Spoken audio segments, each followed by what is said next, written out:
The sirens screamed through the early morning air like banshees, announcing the apocalypse. Detective Maria Santos pressed her radio to her ear, struggling to hear dispatch over the chaos of 20 squad cars converging on Jefferson Elementary School. All units, all units. We have multiple reports of drug activity involving school administration. The dispatcher's voice crackled. Proceed with extreme caution. Children on premises. Above them, news helicopters circled like vultures, their rotor blades chopping the October sky into fragments of sound and shadow.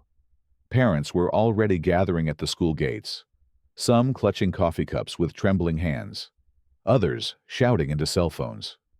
The normally peaceful suburban street had transformed into a war zone of flashing lights and angry voices. "This is insane," muttered Officer Jackson, adjusting his bulletproof vest. "Principal Washington, the guy who won Teacher of the Year 3 times running." Santos watched through her binoculars as federal agents in dark suits emerged from unmarked vehicles. The FBI had arrived. Whatever this was, it was bigger than anyone had anticipated. Her radio crackled again. "Suspect is being escorted out now. Repeat, suspect in custody." The school's front doors burst open, and there he was, Dr. Marcus Washington, 42 years old, principal of Jefferson Elementary for 8 years, being led out in handcuffs. His usually impeccable posture was bent with shock, his tie askew, his dark face a mask of bewilderment. The cameras caught everything, every stumble, every confused glance skyward at the helicopters, every moment of a good man's dignity being stripped away on live television. "Dr. Washington. Dr. Washington," reporters shouted from behind the police barricades. "Is it true you were running drugs through the school lunch program? What do you say to the parents who trusted you?" Marcus said nothing. What could he say 12 hours ago? He had been preparing for the district-wide presentation of his anti-bullying initiative, a program he had spent 2 years developing. Today, he was being perp-walked in front of the nation as an alleged drug kingpin. 3 weeks earlier, the story had been entirely different. Dr. Washington stood before the packed auditorium at Jefferson Elementary, his voice carrying the passion that had made him beloved by students, parents, and teachers alike.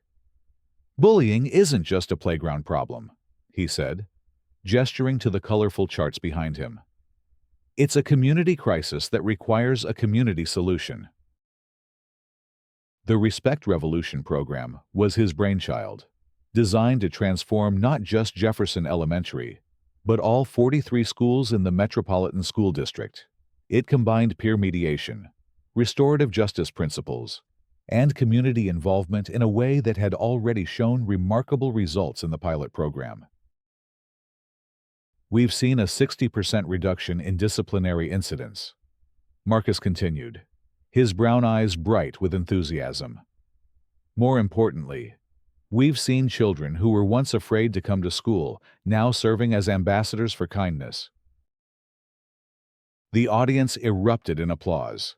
Parents wiped away tears. Teachers nodded with pride. In the third row, however, one woman sat with her arms crossed, her perfectly manicured fingers drumming against her designer handbag. Karen Blackwood, PTA president and self-appointed guardian of traditional values, was not impressed. "Excuse me." Karen's voice cut through the applause like a knife through silk. She stood, her blonde hair perfectly styled, her smile sharp enough to draw blood. "Dr. Washington, while your program sounds lovely in theory, don't you think resources would be better spent on academic achievement?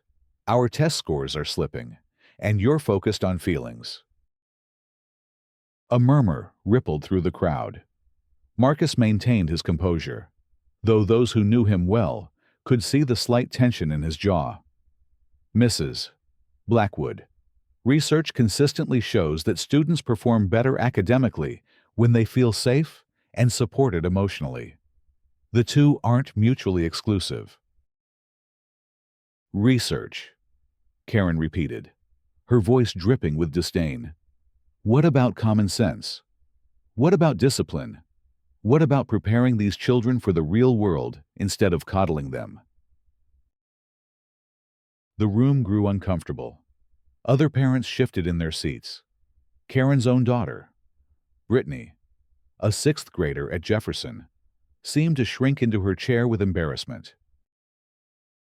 I believe in preparing children for success, Marcus replied evenly. Success in life requires emotional intelligence, empathy, and the ability to resolve conflicts peacefully. Those are real-world skills, Mrs. Blackwood. Karen's smile grew colder. We'll see about that. Dr. Washington. We'll see. The confrontation might have ended there, relegated to the realm of typical PTA politics, if not for what happened the following week. Brittany Blackwood came to school with a black eye. Mrs. Rodriguez, Brittany's teacher, noticed immediately. The girl sat at her desk, hood pulled up despite the warm September weather, trying to hide behind her long hair. When Mrs. Rodriguez gently asked about the injury, Brittany's response was barely a whisper. I fell down the stairs at home. Protocol required reporting potential signs of abuse, regardless of the family involved. Mrs. Rodriguez walked down the hallway to the principal's office, her heart heavy with the knowledge of what she had to do. Marcus listened carefully, his expression grave. I'll handle this personally, he said. Can you ask Brittany to come see me during lunch? The conversation in Marcus's office was heartbreaking. Brittany, usually so confident and outspoken like her mother, seemed fragile and small in the chair across from his desk. The anti-bullying posters on his walls suddenly felt inadequate in the face of a child's pain. Brittany, you know you can tell me anything, right? My job is to keep you safe. She nodded, tears streaming down her cheeks. My mom gets really angry sometimes, especially lately. She's been drinking more. And when she drinks, she gets mean. She says I'm weak, like my dad was before he left. Marcus felt his heart clench. He had dealt with hundreds of these situations, but they never got easier. Brittany, this isn't your fault. Adults are supposed to protect children, not hurt them. She'll be so mad if she finds out I told, Brittany whispered. She says our family business should stay private. Sweetheart, some secrets are too dangerous to keep. I'm going to make sure you're safe. Okay. The Department of Social Services investigation began that afternoon. Karen Blackwood received a visit from a caseworker at her pristine suburban home, where everything was perfect, except for the darkness behind closed doors. The next morning, she was in Marcus's office, her face flushed with rage. How dare you? She hissed, leaning across his desk. How dare you interfere with my family? You people always think you know better, don't you? Marcus remained calm, though the racial undertone in her words was unmistakable. Mrs. Blackwood, I'm legally required to report suspected child abuse. This isn't personal. Oh, it's personal now, Karen snarled. You have no idea who you're dealing with. My ex-husband was a federal prosecutor. I have connections you can't imagine. I will destroy you. Is that a threat, Mrs. Blackwood? It's a promise, she said, her voice dropping to a whisper. I'm going to dig into every aspect of your pathetic life until I find something. And when I do, you'll wish you had never messed with the wrong family. She stormed out, leaving Marcus staring at the closed door. He had faced angry parents before, But something about Karen's venom felt different, more dangerous. He made a note in Brittany's file and tried to push the encounter from his mind. He had a school to run, children to protect, and a revolutionary anti-bullying program to implement. For 2 weeks, an uneasy peace settled over Jefferson Elementary. The Respect Revolution program continued to show promising results. Incidents of playground violence dropped dramatically. Children who had been isolated were finding their voices. Parents reported that their kids were happier, more confident, more willing to talk about their school experiences. Marcus should have been celebrating. Instead, he found himself looking over his shoulder, waiting for Karen's other shoe to drop. It came on a Tuesday morning that would change everything.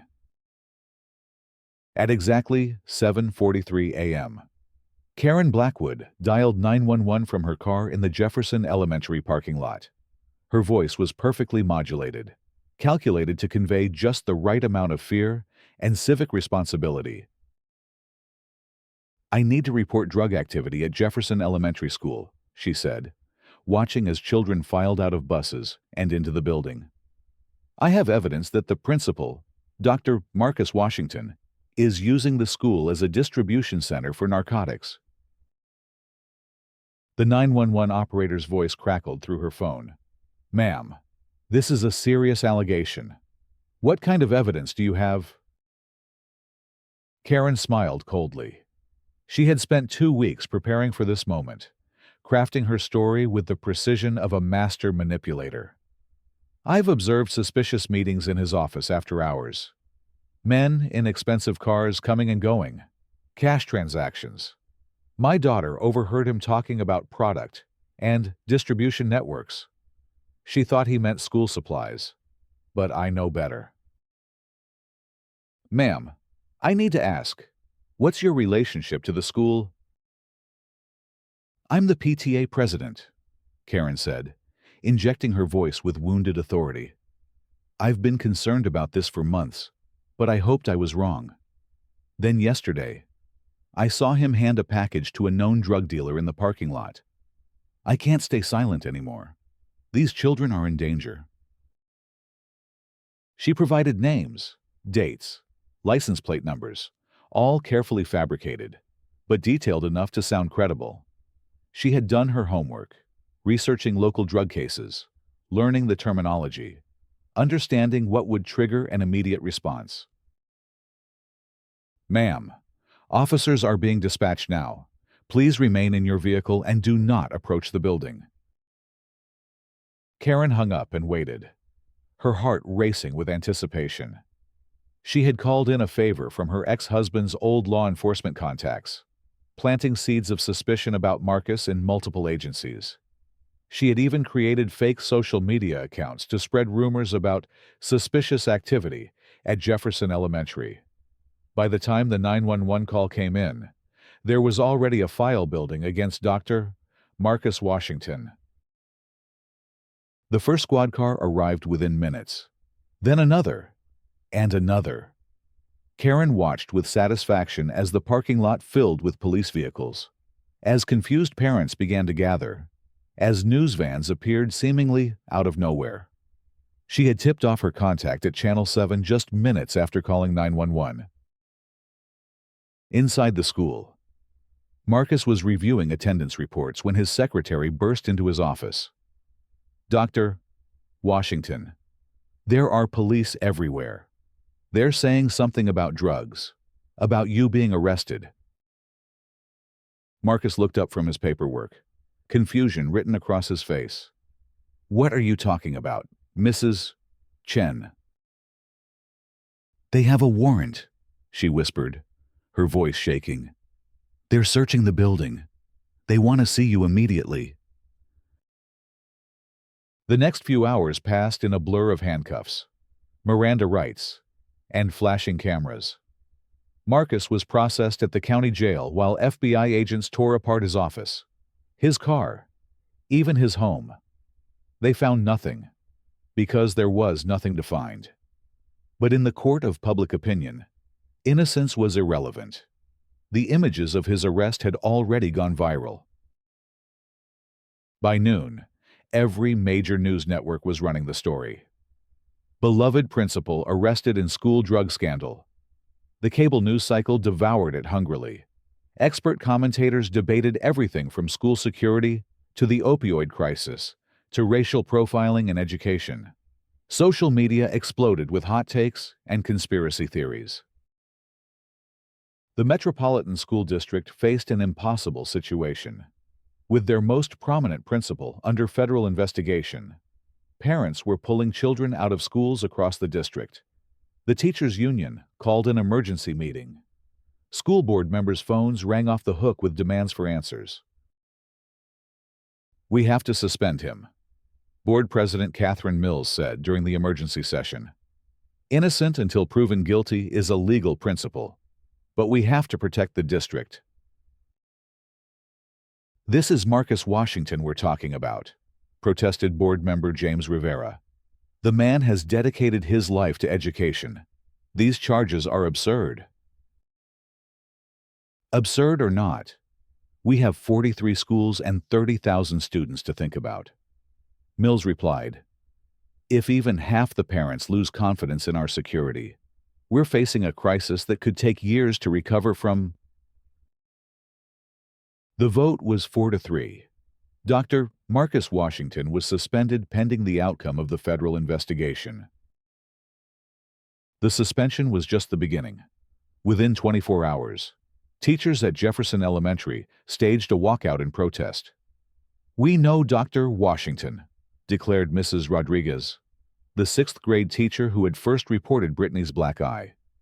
"This man would never harm a child. Never. If the district won't stand by him, we will." The walkout spread. By the end of the week, 12 of the district's 43 schools were closed due to teacher shortages. Parents who couldn't find childcare had to stay home from work. Local businesses began feeling the economic impact. The mayor called for calm, but calm was in short supply. Karen Blackwood watched the chaos unfold with grim satisfaction. She appeared on every news program that would have her, positioned as the whistleblower who had bravely exposed corruption in the school system. Her blonde hair was always perfectly styled, her makeup flawless, her voice steady as she repeated her allegations.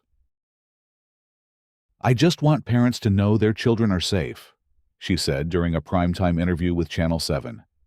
"It broke my heart to make that 911 call, but someone had to speak up.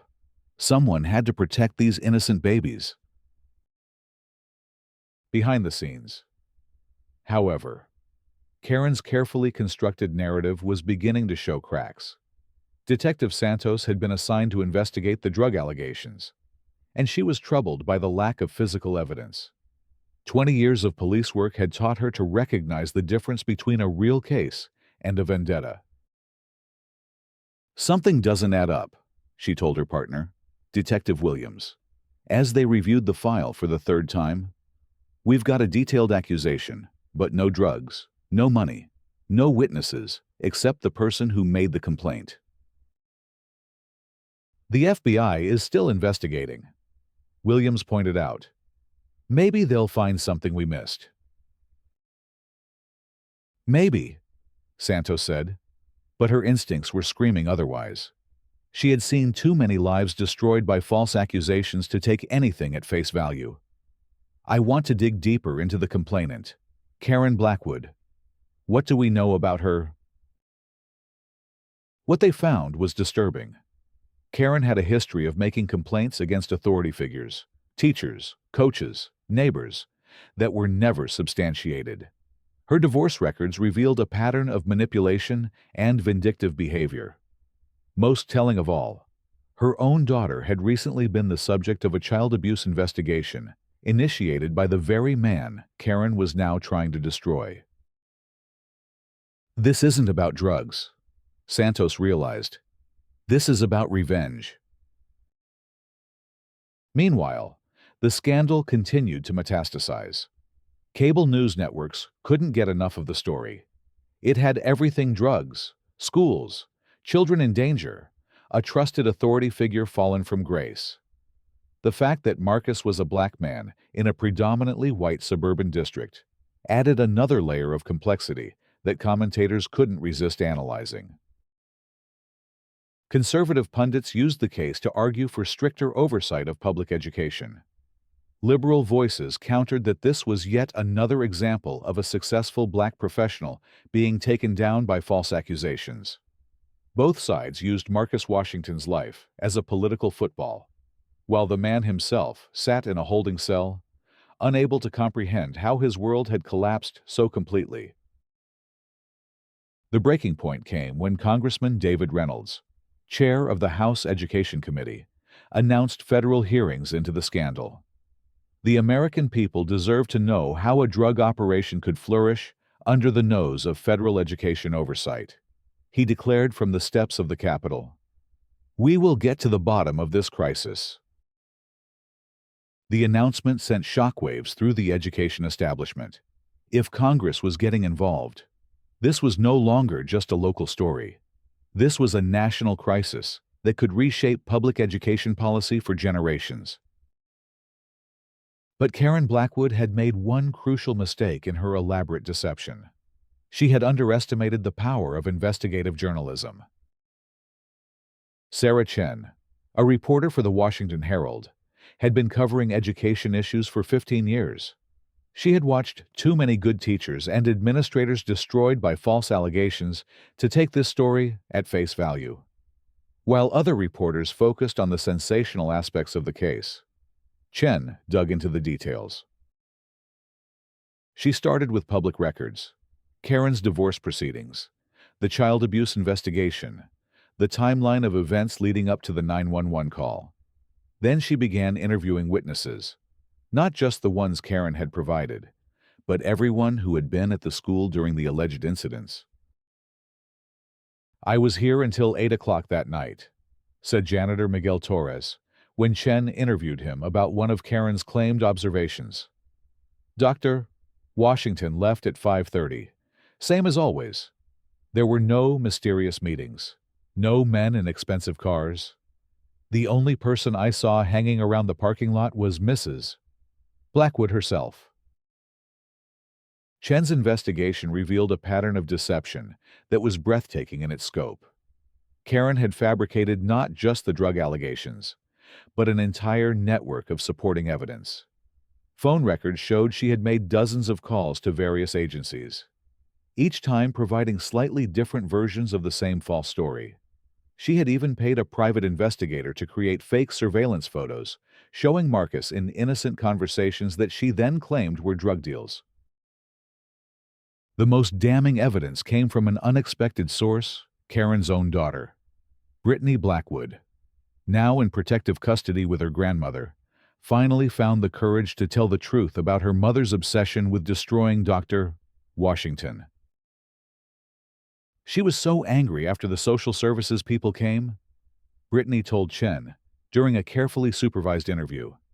She would stay up all night on her computer, making fake accounts, writing bad things about Dr. Washington. She said she was going to make him pay for ruining our family. The girl's testimony was heartbreaking.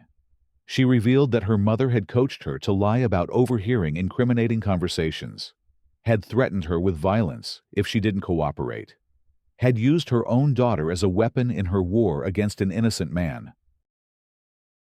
Chen's expose ran on a Sunday morning, spread across the front page of the Washington Herald, under the headline, "House of Lies: How One Woman's Vendetta Brought Down a School System."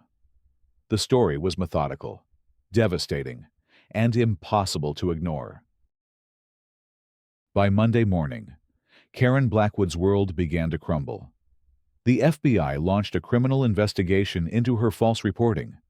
The school district filed civil charges for the millions of dollars in damages her lies had caused. Most importantly, public opinion began to shift as the truth emerged. But the damage was already done. The congressional hearings were scheduled to begin that Tuesday, broadcast live on every major network. Congressman Reynolds, despite growing evidence of Karen's deception, insisted that the hearings would continue as planned. The political machinery was too big to stop, even in the face of obvious injustice. Marcus Washington, finally released on bail after 2 weeks in custody, sat in the witness chair before the House Education Committee with the eyes of the nation upon him. He had lost 15 pounds during his incarceration. His usually immaculate appearance was haunted by the strain of watching his life's work destroyed by lies. "Dr. Washington," Congressman Reynolds began, his voice carrying the weight of political theater, "you stand accused of using your position of trust to facilitate drug distribution in our nation's schools. What do you say to the parents who entrusted their children to your care?" Marcus looked directly into the cameras, his voice steady despite the tremor in his hands. "Congressman, I have devoted my entire career to protecting and educating children.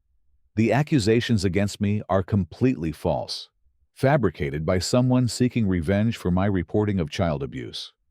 I have never, would never, do anything to harm the students in my care.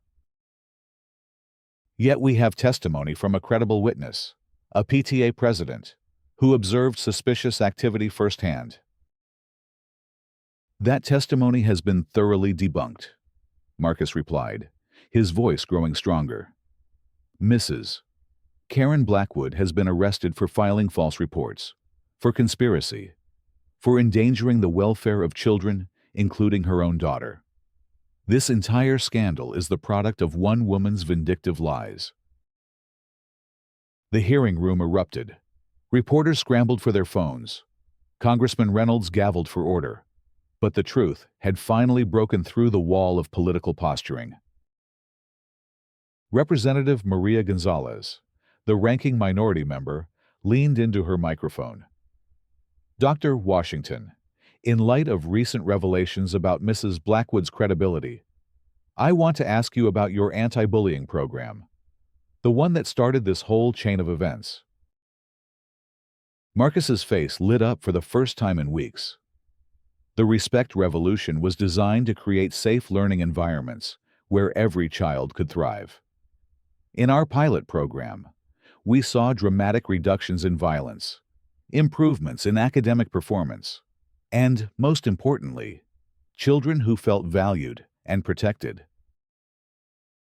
And what happened to that program when these false accusations surfaced?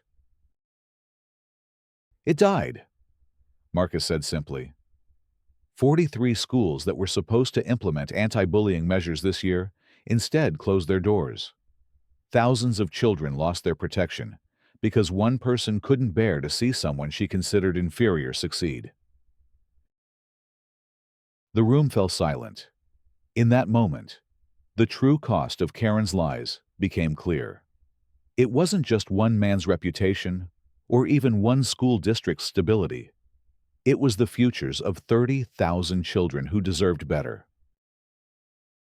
The congressional hearings continued for 3 days, but the outcome was no longer in doubt.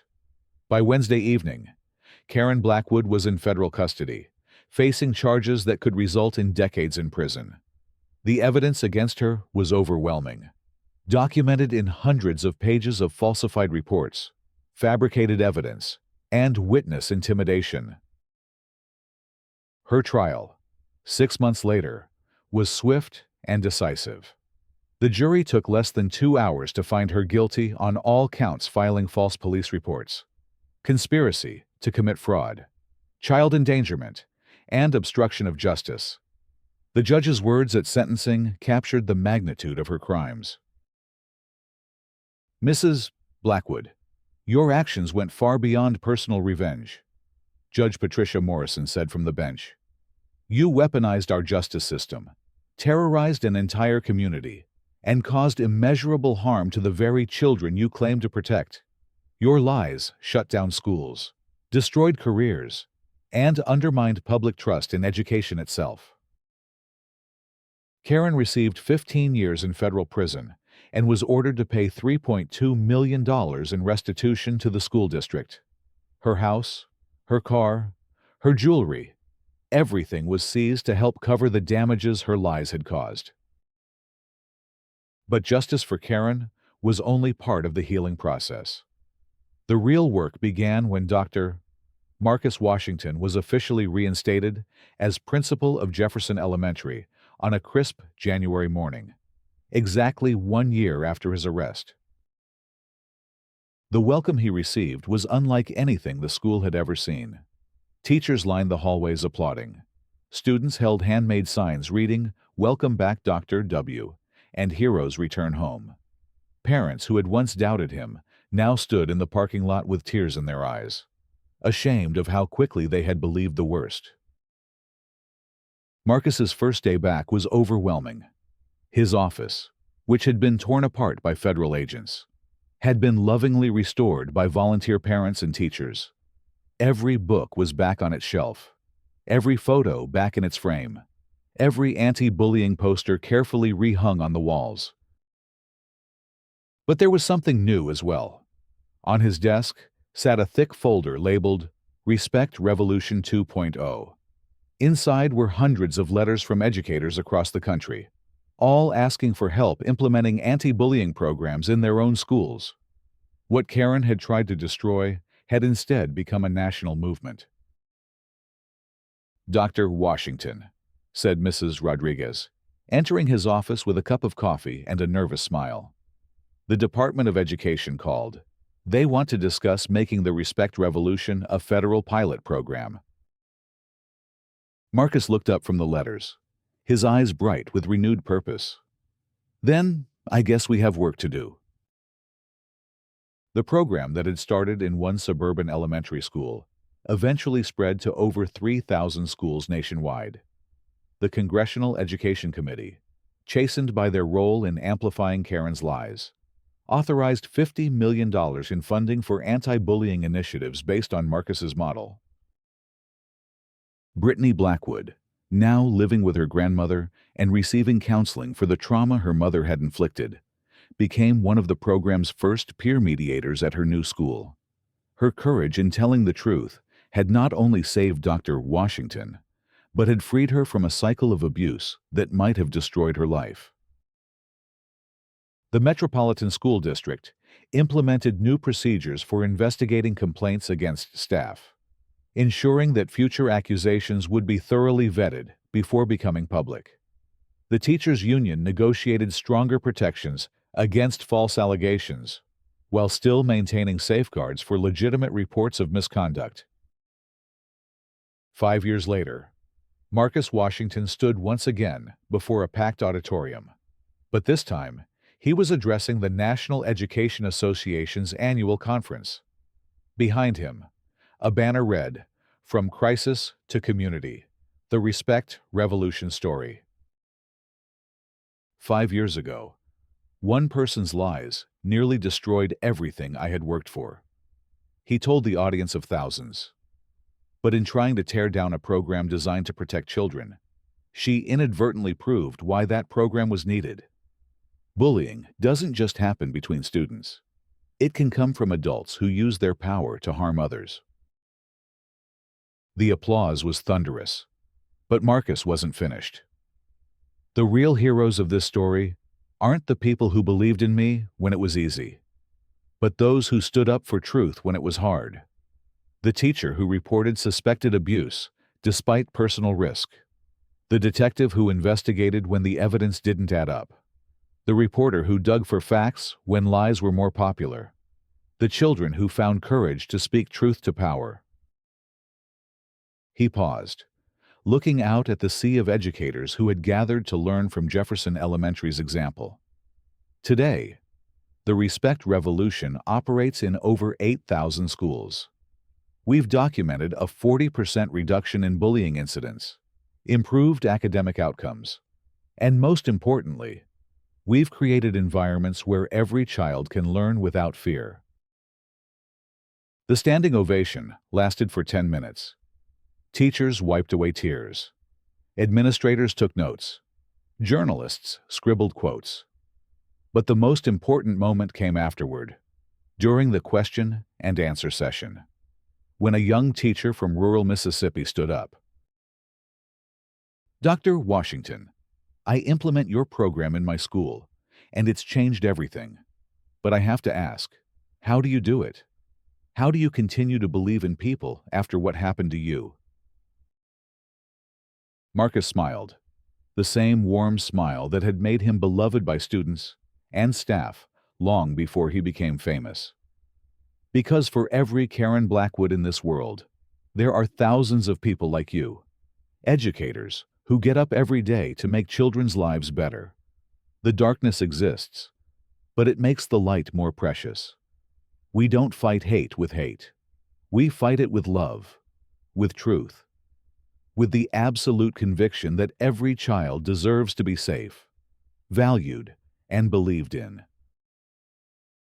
Later that evening, as Marcus packed his presentation materials in his hotel room, his phone rang. The caller ID showed Jefferson Elementary. "Dr. Washington, this is Tommy Martinez in 5th grade. I'm calling because I wanted you to know something." Marcus sat down, giving the call his full attention. Tommy had been one of the most troubled students when Marcus first arrived at Jefferson, a victim of bullying who had started acting out in class.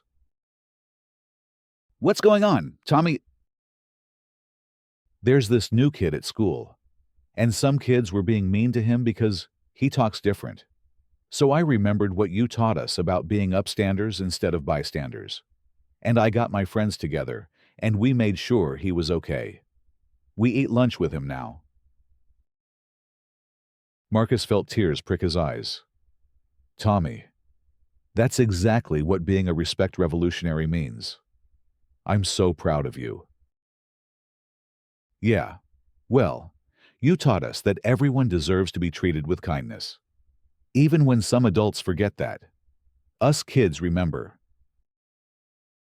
After Tommy hung up, Marcus sat in the quiet hotel room, reflecting on the journey that had brought him to this moment. Karen Blackwood's lies had nearly destroyed him, but they had also revealed the power of community, the importance of truth, and the resilience of the human spirit. He thought about Brittany, now a senior in high school, who had overcome her trauma to become a peer counselor and anti-bullying advocate. He thought about the teachers who had walked out in protest, risking their own careers to stand up for what was right.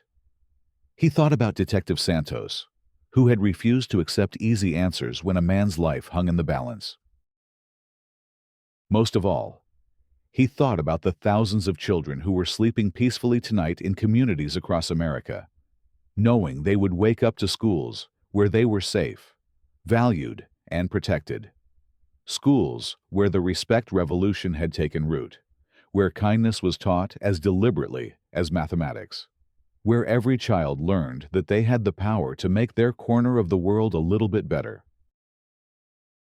The scandal that was meant to destroy Dr.